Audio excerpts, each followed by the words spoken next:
What do you see when you look at a stranger on the street? Do you see a nuisance to be avoided, a problem to be ignored? Or do you see a person with a story, a life lived with the same hopes and heartbreaks as your own? For Millionaire CEO Alistair Vance, a man who built an empire by calculating value down to the last decimal point, the answer had always been simple. He saw a data point, an unfortunate variable in the urban equation. Until one Tuesday afternoon, when the cold calculus of his world was shattered by a pair of tired, steady eyes. The light at the corner of 5th and Grant was stubbornly red. Alistair sat in the hushed leather interior of his Bentley, the world outside muted by layers of tinted, bullet-resistant glass. He was on the phone, his voice a low, serrated edge of impatience. "No, Caldwell, I don't care about their projections. I care about their performance. Liquidate the position. All of it." He pinched the bridge of his nose, a headache beginning to bloom behind his eyes. It had been a long day in a succession of long years. Ever since Amelia's passing, the days had stretched into a monotonous blur of boardrooms and balance sheets, a frantic forward motion designed to outrun the hollowing grief that waited for him in the silence of his sprawling, empty mansion. His gaze drifted from the polished dashboard to the street corner. A woman sat on a flattened cardboard box, her back against the brick wall of a bank. She wasn't rattling a cup or calling out to pedestrians. She was still a study in quiet endurance. A faded army green jacket, years past its prime, was pulled tight against the autumn chill. Her hair was pulled back in a messy but functional knot. Beside her, a simple sign, written in clean block letters on a piece of cardboard, read, "Veteran. Anything helps." Alistair felt a familiar flicker of annoyance. Another one. The city was full of them.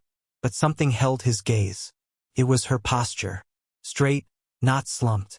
Her eyes, which were scanning the passing traffic, weren't pleading or desperate. They were observant, watchful. There was a discipline in her stillness that felt incongruous with her surroundings.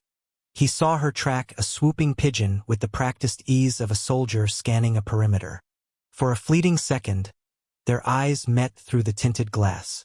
He felt an unexpected jolt, a sense of being seen, not just as a wealthy man in a fancy car, but as a person. Her gaze held no judgment, only a deep, weary acknowledgement. "Sir? Mr. Vance." Caldwell's voice crackled from the phone. "I heard you. Do it," Alistair snapped, his attention still fixed on the woman. The light turned green. The car behind him honked, a rude bleat that broke the strange spell. His driver pulled smoothly into traffic, and the woman on the corner shrank in the rearview mirror until she was gone. But her image remained, imprinted on his mind. A veteran, a woman of quiet dignity, sitting on the cold concrete. He ended the call, the multi-million-dollar deal suddenly feeling insignificant.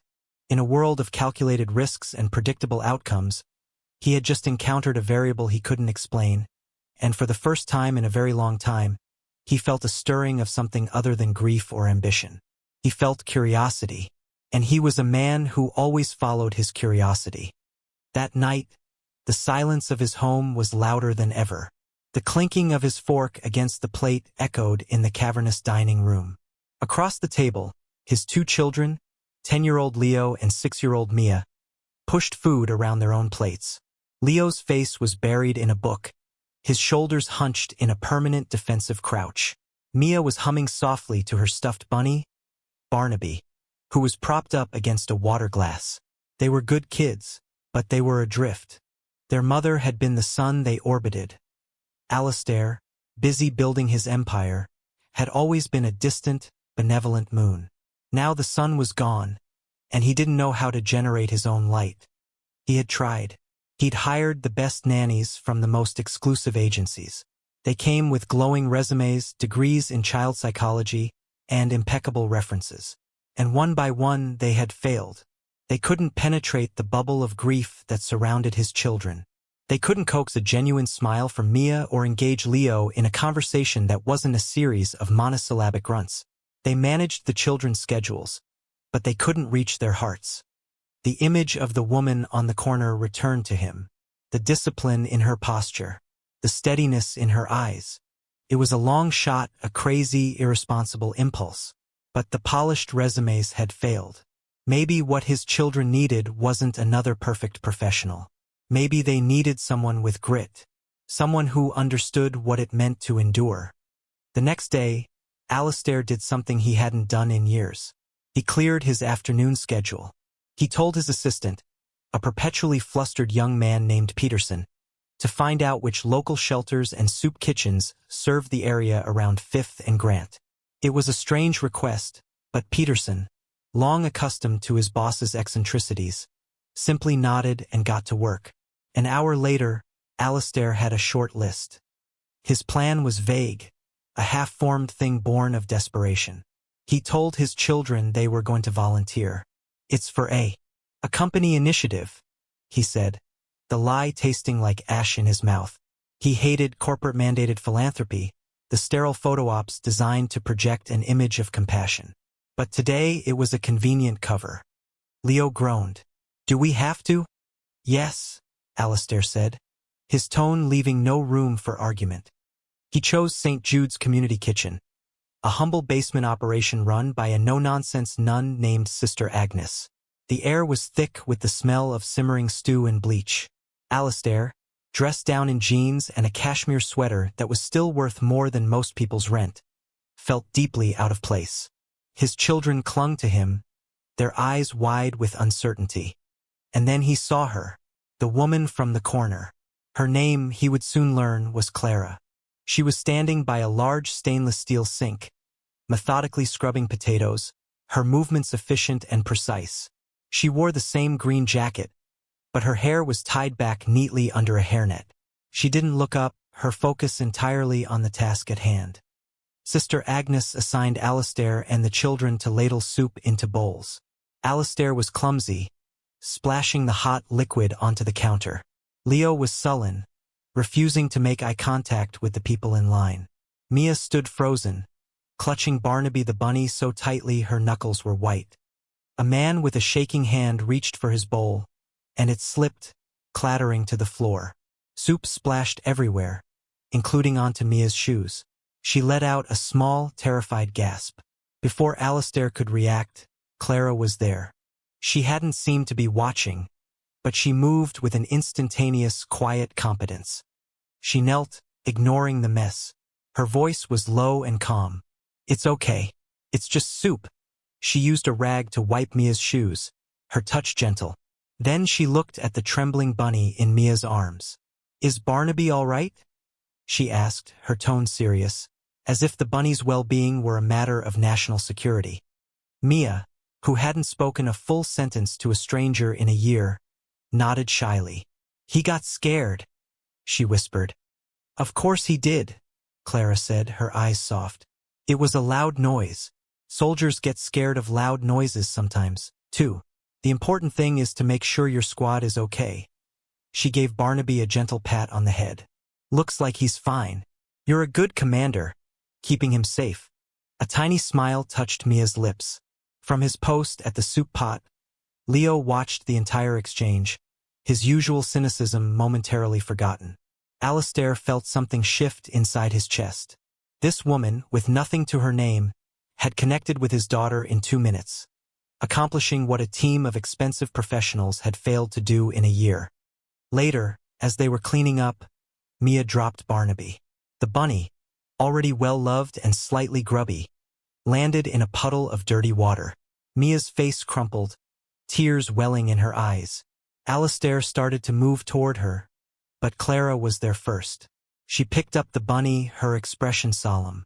She took a corner of her own worn, but clean, jacket and carefully wiped the dirty water from Barnaby's fur.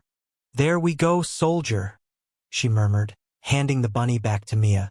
"A little mess doesn't mean you're out of the fight."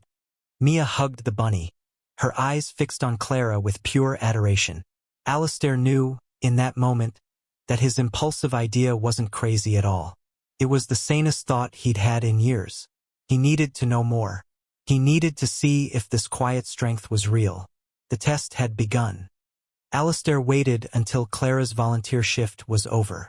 He had sent Leo and Mia to the car with his driver, a silent bodyguard who understood the art of discretion.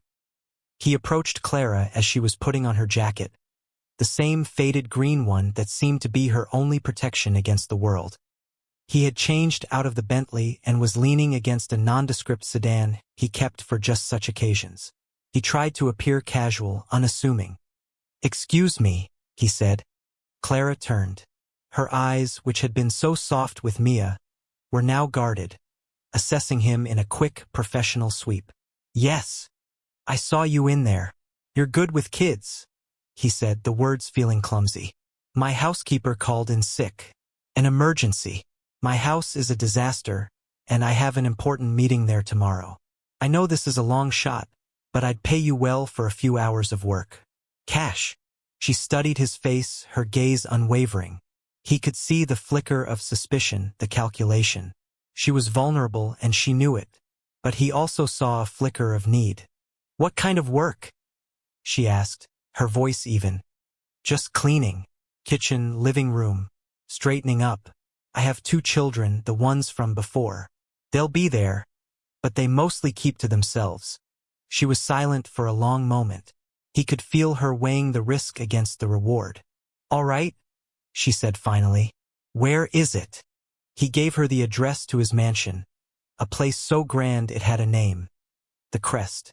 He watched for her reaction, but her expression remained neutral. She simply nodded. "I can take the bus." "No, I'll drive you," he insisted. "I'm heading that way." The car ride was silent. Clara sat in the passenger seat, her hands resting in her lap, her posture perfect. She looked out the window, not at the increasingly opulent houses, but at the patterns of the trees against the sky. She wasn't intimidated. She was observant. When they pulled through the massive iron gates and up the long, winding driveway, her composure didn't falter. She took in the sprawling stone facade of the house with the same detached interest she'd given the pigeon on the street corner. Inside, he gave her a brief tour of the cavernous downstairs. The house was clean by any normal standard, thanks to a daily cleaning crew, but it was sterile, cold, lifeless. "Just make it look lived in," he said vaguely. "But tidy." Then came the test. As he was showing her the kitchen, he took his wallet out of his pocket, pretending to look for something. He pulled out a few $100 bills. "This should cover it, and then some," he said, placing them on the counter. Then, as if distracted, he set the entire wallet, thick with cash and platinum credit cards, down next to the money. "I have to take a conference call in my office. The cleaning supplies are under the sink. Let me know if you need anything." He retreated to his study, but he didn't make a call. He watched the security feed on his monitor, a network of discrete cameras he'd had installed years ago. He felt a pang of guilt. It was a demeaning, cynical thing to do, but he had to know. His children's safety was paramount. He watched as Clara began to work. There was a rhythm to her movements, an economy of motion that was mesmerizing. She didn't just wipe surfaces. She cleaned with a focused intensity. She started in the kitchen, scrubbing the countertops, polishing the chrome fixtures until they gleamed. She moved through the living room, dusting shelves that were already dustless, straightening pillows. But then she started doing things he hadn't asked for. She noticed a wilting orchid on a side table. She carried it to the sink, let the water run until it was lukewarm, and gave it a long, careful drink. She found the chaotic pile of the children's video games and books near the television and organized them, not alphabetically, but in a way that made intuitive sense, grouping series together. She found a single, tiny sneaker that had been missing for weeks tucked under a sofa cushion and placed it neatly on the hearth. Then she saw the wallet. She stopped. She looked at it, then at the cash beside it. Alistair held his breath. He watched her stand there for a full 30 seconds. She didn't touch it. She didn't even look inside. She carefully picked it up, walked through the hall to his closed study door, and placed it on the small table outside. He saw her hesitate, then find a small notepad and pen. She scribbled a note, placed it on top of the wallet, and went back to work. An hour later, a sound drifted into his study that he hadn't heard in over a year. Laughter. Genuine, bubbling laughter. It was Mia. He switched the camera feed to the playroom. Clara was sitting on the floor, surrounded by Leo and Mia. She had found an old, forgotten copy of The Hobbit on a high shelf. She was reading it aloud, her voice a captivating symphony of characters. She gave Gandalf a deep, rumbly gravitas and made Bilbo sound flustered and fussy. Leo, who usually dismissed fantasy as for babies, was leaning forward, completely enthralled. Mia was giggling as Clara described the dwarves raiding Bilbo's pantry. She wasn't just a cleaner. She wasn't just a nanny. She was a magician. She was bringing his house and his children back to life. When she was finished, Alistair came out of his study. The house smelled faintly of lemon polish and something else. Warmth. "It looks wonderful," he said, his voice thick with an emotion he couldn't name. "Thank you." "You're welcome, sir," she said, her professional demeanor back in place. He picked up the wallet and the note. It simply said, "You left this on the counter." He looked at her, at the quiet integrity that radiated from her. He had his answer. The test was over, and Clara had passed in a way he could never have anticipated. "This was a one-time job," he said, watching her face. "But I have another proposition for you. Permanent 1-inch. Clara stood in the center of the grand foyer, her worn jacket seeming to absorb the light from the crystal chandelier above. She looked small against the backdrop of the sweeping marble staircase and gilded mirrors, but she wasn't diminished by it. She was just contained. Alistair's offer hung in the air between them. A permanent, live-in position as housekeeper and nanny. It came with a generous salary, a private room, and meals. For someone who had been sleeping on cardboard, it was a kingdom. But she didn't jump at it. Her eyes, those steady, assessing eyes, searched his. "Why?" she asked. The single word was not an accusation, but a genuine question. It meant, "Why me? A stranger from the street? What's the catch?" Alistair respected her for it. He owed her a piece of the truth.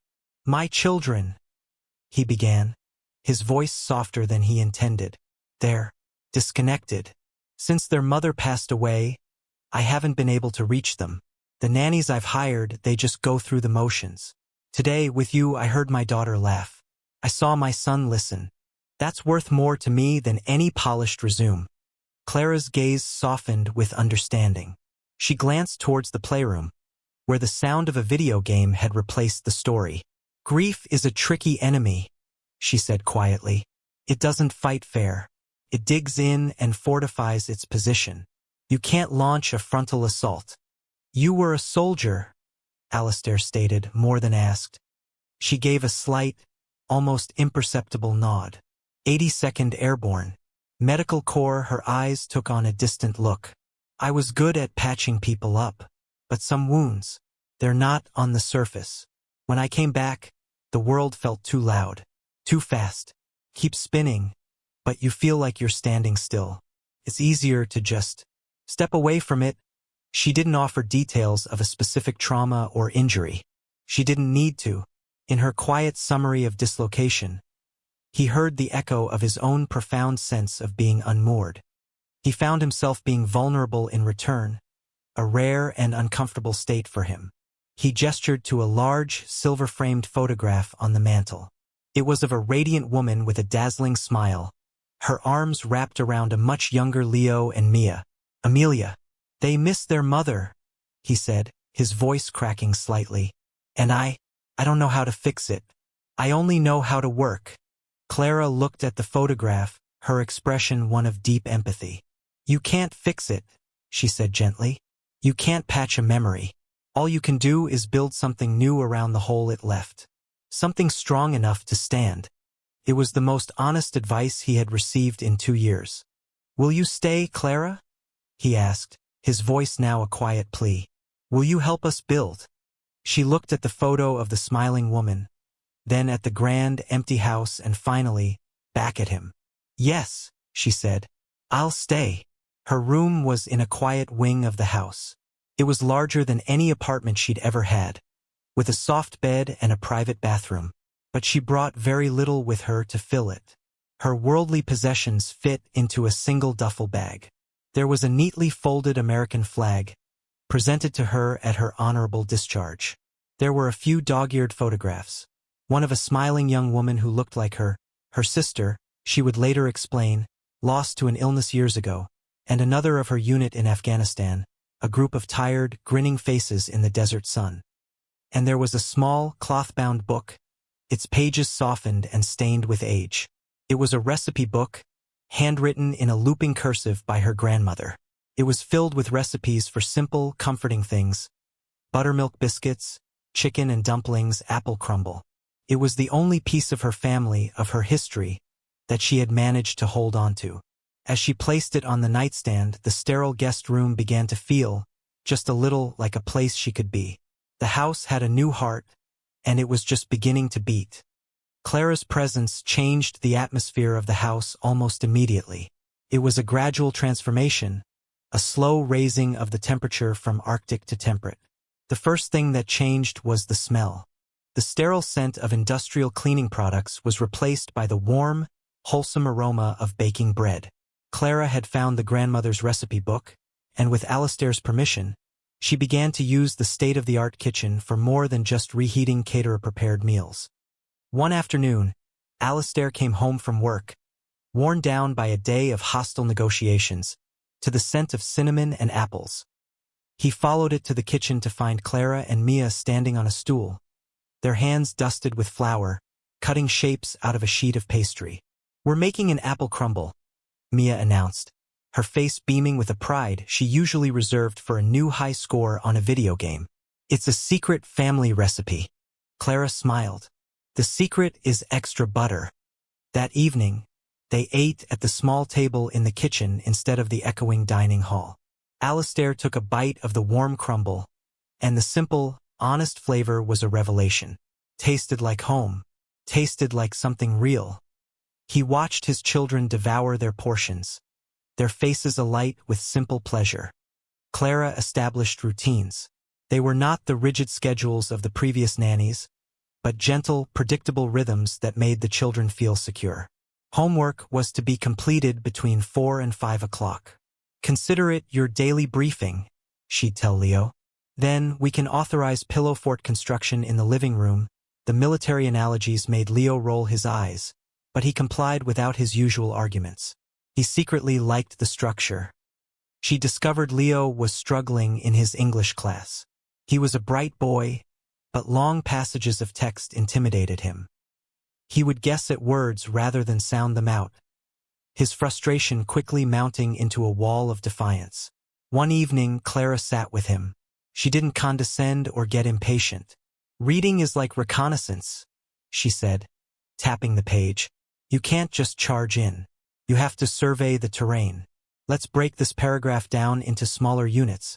She taught him tricks she had used to memorize medical terminology, mnemonics, word associations. Slowly, painstakingly, Leo began to decode the words on the page. One night, Alistair passed his son's open bedroom door and heard him reading aloud, his voice hesitant but clear. It was a victory more significant than any corporate takeover. Mia, meanwhile, became Clara's shadow. She followed her through the house, chattering endlessly, helping with tasks like folding laundry and watering the plants. Clara gave Mia her own small section of the dormant vegetable garden. They tilled the soil together, planted seeds, and watered them every day. "Every living thing needs care to grow," Clara told her, showing her how to protect the delicate seedlings. Mia, a child who had been retreating into herself, was now literally putting down roots. Alistair found himself rearranging his schedule, leaving the office earlier and earlier. The magnetic pull of his cold, empty house had been replaced by the gravitational warmth of the life blooming within it. He'd often end his day in the kitchen, leaning against the counter, a cup of coffee in his hand, while Clara prepared dinner. They talked, not about business or balance sheets, but about books, about the ridiculously complex plots of the kids' cartoons, about the funny thing Mia had said that day. He learned more about her in these quiet moments. He learned she had grown up in a small town in Ohio, that she had joined the army to pay for nursing school, that she loved the quiet of the early morning. She never complained about her past or the circumstances that had led her to the street. She spoke of her life with a factual, non-pitying clarity that Alistair, a man surrounded by people who constantly spun narratives to their own advantage, found profoundly refreshing. One evening, he was telling her about a frustrating problem with a subsidiary company. "It's a tangled mess. I don't even know where to begin," he sighed. Clara was chopping vegetables with a rhythmic, hypnotic precision. "When you're treating a patient with multiple injuries," she said without looking up, "you don't fix everything at once. You triage. You find the most critical wound, the one that's bleeding the fastest, and you treat that first. Then you move to the next. Stop the bleeding, stabilize, then rebuild." He stared at her. It was the most astute piece of business advice he had received all year. She wasn't just bringing his family back to life. She was bringing him back, too. He was starting to see the world not as a series of assets and liabilities, but as a place of connection, of shared purpose. The cold, empty mansion was transforming, day by day, into a home. A found family was taking root in its once barren soil, and Alistair felt a surge of protective warmth for it, a feeling so potent it bordered on fierce. He was no longer just a CEO and a grieving widower. He was becoming a father again. And something more, something he didn't dare put a name to, was beginning to grow between him and the quiet veteran who had saved them all. The annual Vance Industries Benevolence Gala was the crown jewel of the city's philanthropic calendar. It was an event Alistair loathed, a pageant of performative generosity where fortunes were pledged on napkins and rivals air-kissed, while mentally calculating each other's net worth. This year, to his own surprise, he had decided to host it at his home. He wanted to show off the warmth that now filled it, a subtle declaration that the House of Vance was no longer in mourning. He didn't realize he was inviting the enemy inside his gates. The night of the gala, the mansion was transformed. String quartets played softly in the gardens, uniformed waiters circulated with trays of champagne, and the grand ballroom glittered with diamonds and ambition. Clara had insisted on working the event, despite Alistair's protests that she should take the night off. "The kids will be overwhelmed," she'd said. "I'll run interference," dressed in a simple, elegant black dress provided by Alistair. A far cry from her usual jeans and t-shirt, she moved through the periphery of the party, a calming presence ensuring the children, who were allowed to stay up for the first hour, had enough mini quiches and were not trampled by socialites. That's when Beatrice Sterling saw her. Beatrice was a society columnist whose pen was dipped in acid. Her column, Sterling Impressions, was a weekly exercise in character assassination disguised as social commentary. She had been trying to get a real story on the famously reclusive Alistair Vance for years. She watched Clara kneel to fix Mia's bow, her expression a mixture of confusion and predatory interest. She knew that face. She'd seen it before. But where? Beatrice was a bloodhound for weakness and incongruity. She watched Clara interact with the Vance children, noting the easy familiarity, the genuine affection. This was no ordinary staff member. Later, she saw Alistair speaking with Clara in a quiet alcove. His back was to the room, but Beatrice could see the way he leaned in, the softness in his expression. It was intimate. It was a story. She spent the next 2 days digging. She had a network of sources, disgruntled former employees, opportunistic rivals, people who traded in secrets. It didn't take long. A contact at a downtown shelter, bribed with $100 bill, provided the final piece. The woman was a homeless veteran. Beatrice had her headline. The article was published online on a Thursday morning. It exploded like a bomb. The nanny on the corner. Millionaire CEO Alistair Vance harbors homeless woman in mansion. Are his children safe? The story was a masterpiece of insinuation and class-based panic. It painted Alistair as a reckless eccentric and Clara as a dangerous unknown. It mentioned her veteran status not as a mark of honor, but as a red flag, using loaded terms like undisclosed trauma and potential instability. Beatrice twisted Clara's quiet dignity into suspicious reticence, and Alistair's act of compassion into a shocking lapse in judgment. The article ended with a chilling question. In a world where security is paramount, what billionaire, in his right mind, would invite a vagrant to tuck his children into bed at night? The fallout was immediate and catastrophic. The stock price of Vance Industries dipped 2 points on the opening bell. Alastair's phone began to ring incessantly. Members of his board of directors, men and women who spoke glowingly of social responsibility in their annual reports, were panicking. Major donors to the hospital wing being funded by the gala threatened to pull their pledges. The optics were a disaster. Alastair was in his home office, the offending article burning on his screen, when the call came for an emergency board meeting. "You have to handle this, Alastair," said Marcus Thorne, the board's chairman and a man who considered a bad headline a greater crisis than a market crash. "You have to cut her loose. Immediately. Issue a statement. Say she was a temporary hire, that she misled you. We have to contain this. Contain this." The word sickened him. They were talking about Clara as if she were a chemical spill. He looked out the window and saw her in the garden with Mia, patiently showing the little girl how to pull up a weed without disturbing a radish. She was the furthest thing from a threat he had ever known. She was the architect of their family's healing. And the world was demanding he cast her out. The pressure was immense, a crushing weight of public opinion, financial repercussions, and the frightened, angry voices of his peers. The choice was stark: his company or his conscience, his empire or the woman who had rebuilt his home. The house, once a sanctuary, now felt like a fortress under siege. The phones rang with the persistence of an alarm bell. Alastair slammed his laptop shut, the venom of Beatrice Sterling's words leaving a bitter taste in his mouth. He was a fighter, a man who dismantled corporate raiders before breakfast. His first instinct was to issue a blistering press release, to sue Beatrice for libel, to use his immense power to crush her. But his PR team, a squadron of sleek crisis management experts, advised caution.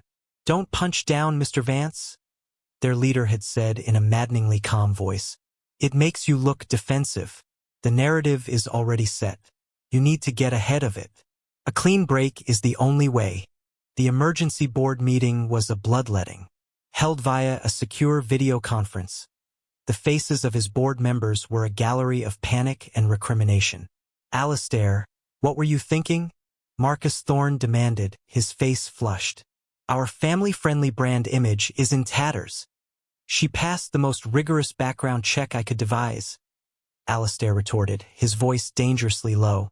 "A test of character, not a scan of a database. She is the most honorable person in that house." "She was homeless," another board member sputtered. "The perception, Alastair. It looks like you've lost your mind." They demanded he fire her. They demanded a public apology. They demanded he sacrifice Clara to save the stock price. He listened, a cold fury building inside him. These were the people he had made rich, the people who praised his ruthless business acumen, and now they were telling him to be ruthless with a person's life. While he was being digitally drawn and quartered by his board, Clara was in her room, packing her small duffel bag. She had seen the article on Leo's tablet. She had read the words, each one a small, sharp sting. She wasn't angry. She was a soldier. She understood strategy. She was collateral damage, an acceptable loss in a war she hadn't known she was fighting. Her presence was a liability to the man who had shown her more kindness than she had known in years. The only honorable thing to do was to retreat. She found him in his study after his call, standing by the window, staring out at the manicured lawns. His shoulders were slumped with a weight that had nothing to do with business. "I'm leaving," she said softly. He turned, his face a mask of anguish. "No. Don't. Look what I've done," she said, her voice steady, betraying none of the heartbreak she felt. "I've put you and your children in the path of this ugliness. You gave me a home. You gave me a chance. I will not be the reason you lose everything you've built." She held out an envelope. "This is most of the money you've paid me. I only kept enough for a bus ticket and a week at a motel. I don't want you to think I took advantage." He looked from the envelope to her face, at the profound, heartbreaking dignity in her eyes. And in that moment, something inside him snapped. It was not the snap of a man breaking, but the snap of chains falling away.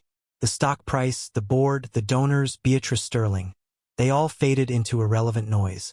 The only thing that mattered was the woman standing before him and the two children sleeping upstairs whose lives she had pieced back together. "You're not leaving," he said, his voice ringing with newfound certainty. "And you're not a liability. You're family." He walked past her, out of the study and towards the front door. "Where are you going?" she asked, confused. "To the gala," he said.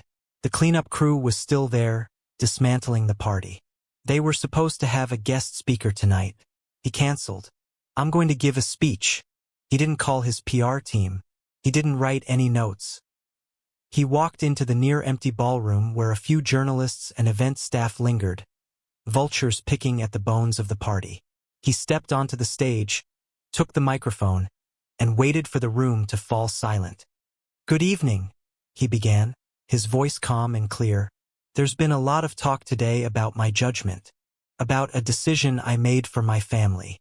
I'm not here to defend that decision. I'm here to celebrate it." He didn't name Clara. He didn't have to. For 2 years, my house was a beautiful, expensive, and empty building. It wasn't a home. My children and I were ghosts rattling around in it. We were surrounded by qualified, credentialed people, but we were profoundly alone. Then a person came into our lives. A person who had nothing and who gave us everything. She didn't have a fancy degree or a long list of references. She had integrity. She had patience. She had a quiet strength that reminded us how to be strong, too. She reminded us how to be a family. He looked directly at Beatrice Sterling, who was standing in the back, her recorder held aloft. "You see, we've become obsessed with resumes, with optics, with judging people based on their address or their bank account. We've forgotten how to assess the one thing that truly matters: character. Character isn't what you do when the world is watching. It's what you do when you think no one is. It's finding a lost wallet and returning it untouched. It's taking the time to teach a struggling child to read. It's tending to a garden and knowing that every living thing needs care to grow." He paused, his gaze sweeping the small, stunned audience. A story came out today that tried to weaponize this person's past, to turn her service to this country into a liability, and her poverty into a character flaw. Well, I have a different story. My home is no longer empty. It's filled with laughter and the smell of baking bread. And it's because of her. So, in response to the questions about my judgment, let me be clear. Hiring her was the single greatest investment I have ever made. He put the microphone down, and then he announced his final move, a strategic masterstroke born not of business but of heart. "And to that end, I am immediately dissolving the Vance Industries Benevolence Fund, which is clearly more concerned with benevolence as a brand than as an action. I am replacing it with a new, private foundation, funded entirely by me. It will be dedicated to a single mission: providing housing, support, and jobs for the homeless veterans who have been forgotten by the country they served. My new partner in this venture will be the very person whose character has been called into question. We start work tomorrow." He walked off the stage, leaving a wake of stunned silence. He had refused to fight on their terms. He hadn't just defended Clara. He had declared her his equal and made her his mission.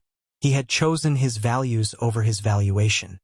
Clara watched the speech on a news feed, standing in the marble foyer, her packed bag at her feet. She had tried to leave while he was gone, but his driver, a large man named Arthur who had always been kind to her, had quietly blocked the door. "Mr. Vance asked you to wait," he'd said, his expression unreadable. As Alistair's words filled the hall, tears streamed down Clara's face. No one had ever defended her like that. No one had ever seen her, truly seen her, for who she was. The public stand was a magnificent, breathtaking act. But it was also a declaration of war. She knew the world would not just accept it. The storm was not over. It had just begun. Fearing she was still a danger to him, she slipped out a side door while Arthur was distracted by the returning press vans. She caught a cab to a small, anonymous motel on the far side of town, paid for a week in cash, and disappeared. The aftermath of Alistair's speech was a tempest. The business world was split. Half called him a fool, a reckless idealist who had torched his own company for a sentimental whim. The other half, a quieter but more potent minority, called him a hero. Op-eds were written, talk shows debated. Beatrice Sterling, momentarily silenced, was already sharpening her knives for a follow-up piece on his savior complex. But Alistair didn't care. The noise from the outside world was meaningless compared to the crushing silence that had once again descended on his home. Clara was gone. He had come home from his speech, high on the righteousness of his stand, to find her room empty. The bed was perfectly made. The only thing missing was her duffel bag. She hadn't even taken the black dress. It was hanging in the closet, a stark reminder of the night it had all fallen apart. The children were devastated. Mia refused to speak, carrying Barnaby the bunny with her everywhere, her small face a mask of misery. Leo was angry, lashing out at his father. "You let her go. You were supposed to protect her." "I tried, Leo," Alistair said, his own grief and frustration making his voice raw. "She left to protect us." "Then find her," Leo yelled, his voice breaking. "It's not home without her." He was right. The warmth was gone. The smells of baking and laughter were replaced by a sterile quiet. The house had reverted to being a building. Alistair hired private investigators, but Clara, with her military training and her desire not to be found, had vanished without a trace. The motel she'd gone to was a dead end. She'd paid in cash and left after one night. Days turned into a week. Alistair felt a despair deeper than any he had known since Amelia's death. He had made his grand public stand, but in private he had lost.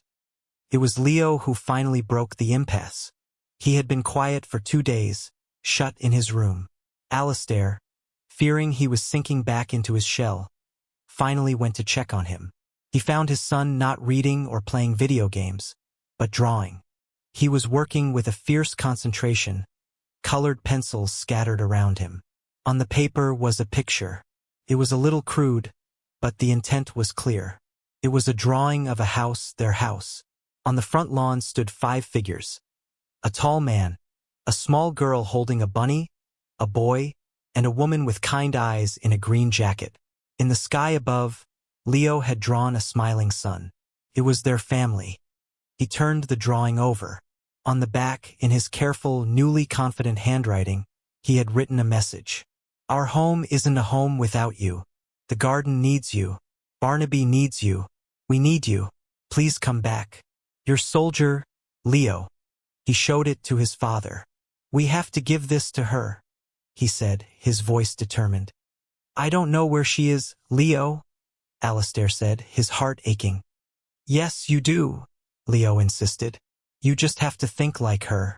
Where would a soldier go who doesn't want to be found, but who also wants to be safe? A soldier." The word sparked something in Alistair's mind. Clara had discipline. She sought order.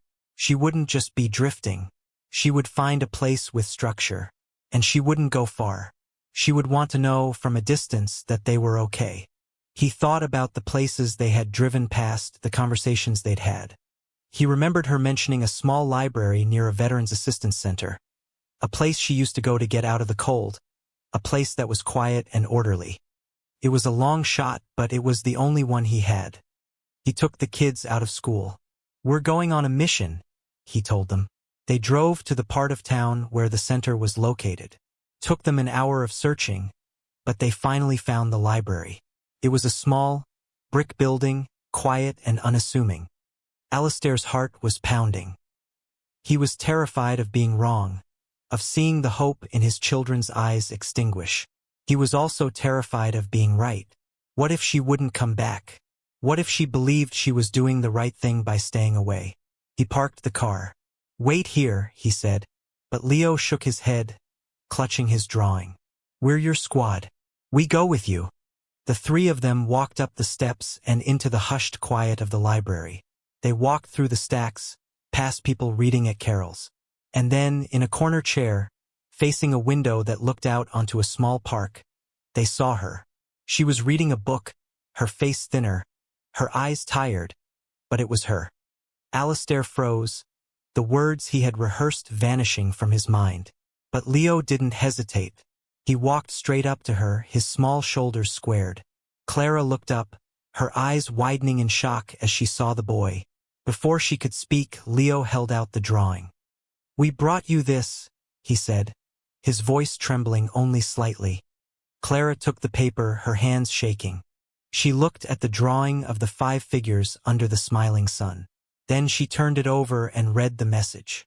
A single tear traced a path down her cheek.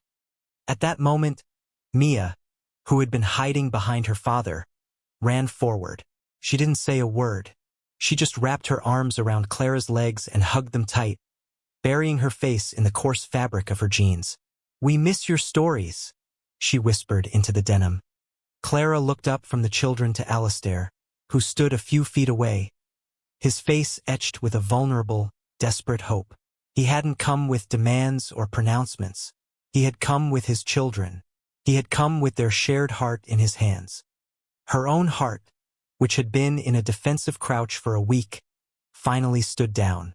She slowly folded the drawing, treating it like the precious document it was. She looked at the 2 children clinging to her, and at the man who had risked everything for her. She knew the storm outside hadn't passed. But in here, in this small circle of people, was a peace that mattered more. She gave a small, watery smile and gently patted the empty space on the chair beside her. It was an invitation. It was an answer. It was a homecoming. Clara's return was not a grand affair. There were no triumphant announcements or press conferences. She simply got into Alistair's car with the children, and they drove home. But everything was different. She was no longer just an employee, a nanny who had been saved from the streets. Alistair's public stand and the children's desperate mission had redefined her role. She was a partner. She was family. The unspoken truth of it settled into the foundations of the house, making it stronger than before. The first thing they did was establish a headquarters for their new mission. Alistair cleared out a sprawling, unused sitting room, replacing antique furniture with desks, whiteboards, and computers. This was the nerve center for the new foundation. Clara, who had agreed to co-lead the initiative, stepped into the role with the same quiet competence she applied to everything. She was the foundation's soul, its moral compass. Alistair had the financial clout and the business connections, but Clara had the lived experience. "This can't be about handouts," she insisted during one of their first planning sessions, pacing in front of a whiteboard filled with Alistair's logistical charts. "A handout is a temporary fix for a permanent problem. Creates dependency. We need to give people a mission, not just a meal.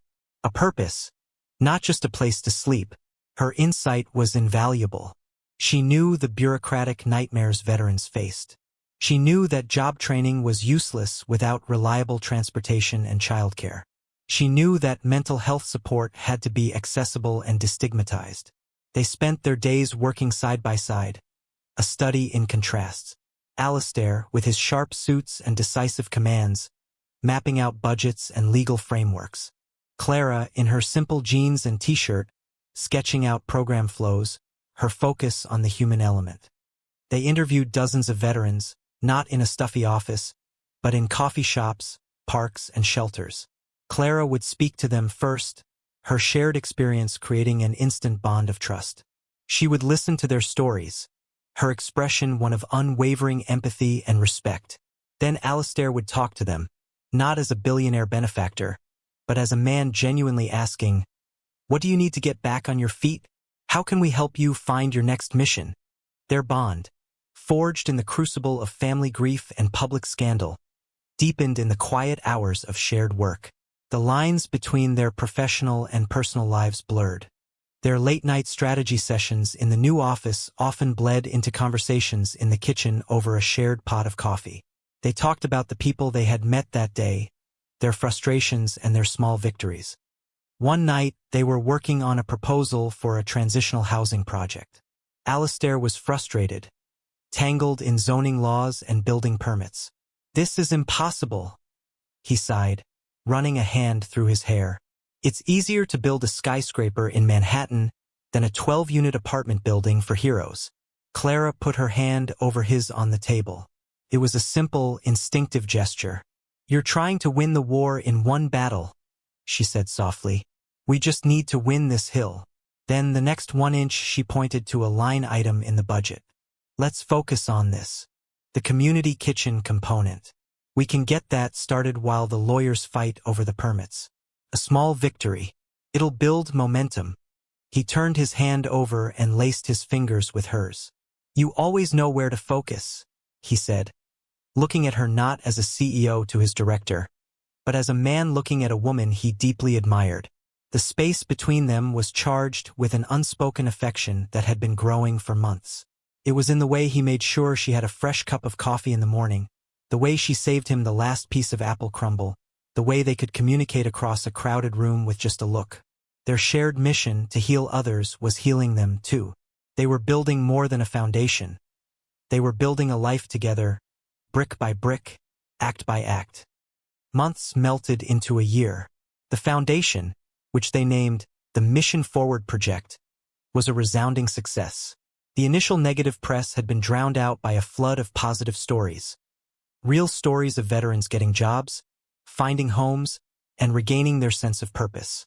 The community kitchen Clara had proposed was up and running, staffed by the very people it served. Beatrice Sterling had long since moved on to her next target. The Vance Industries stock had not only recovered but had soared, as doing good had, ironically, become a fantastic marketing tool. But for the people living at the crest, these external measures of success were secondary. The true measure was in the sound of laughter that now echoed freely through the halls. It was in the A+ on Leo's book report, proudly displayed on the refrigerator. It was in Mia's garden, which was now a riot of vegetables and flowers, its bounty often donated to the Foundation's kitchen. The house was a home in every sense of the word. One perfect Saturday in late spring, Alistair found Clara in the garden with the kids. They were planting seedlings, and all three of them were covered in a fine layer of dirt and happiness. Mia was explaining the importance of giving each plant enough space to grow, echoing the words Clara had spoken to her a year earlier.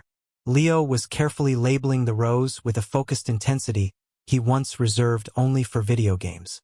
Clara knelt between them, her face filled with a serene, radiant joy. Alistair watched them from the patio, his heart so full he felt it might burst. This was his life. This was his family. This was the result of the single best decision he had ever made. Later that night, after the kids were asleep, he found her in the office. She wasn't working on budgets or logistics. She was at a drafting table, sketching a detailed layout for an expansion of the community kitchen, complete with a rooftop garden. Her passion for their shared mission was endless. He came up behind her, the way he often did, and rested his hands on her shoulders, feeling the familiar strength in her small frame. She leaned back against him, a comfortable, practiced gesture. They stood like that for a long moment, in the quiet of the house, surrounded by the evidence of the life they had built together. He didn't have a ring. He hadn't prepared a speech. The grand gestures were for the public. This moment was just for them. "This is home now," he said, his voice a low murmur against her hair. "You are home." He felt her relax completely into his embrace. He took a breath. "I was thinking, maybe we could make it official. Not for the board, not for the press. Not for anyone but us." Clara turned in his arms, her eyes, those same steady eyes he'd first seen on a cold street corner, shining with tears. She reached up and cupped his face, her thumb tracing the line of his jaw. There was no hesitation, no calculation. Just a truth that had been growing between them from the very beginning. "Yes," she whispered. "Yes, of course, yes." It wasn't a fairy tale ending because their story was not a fairy tale.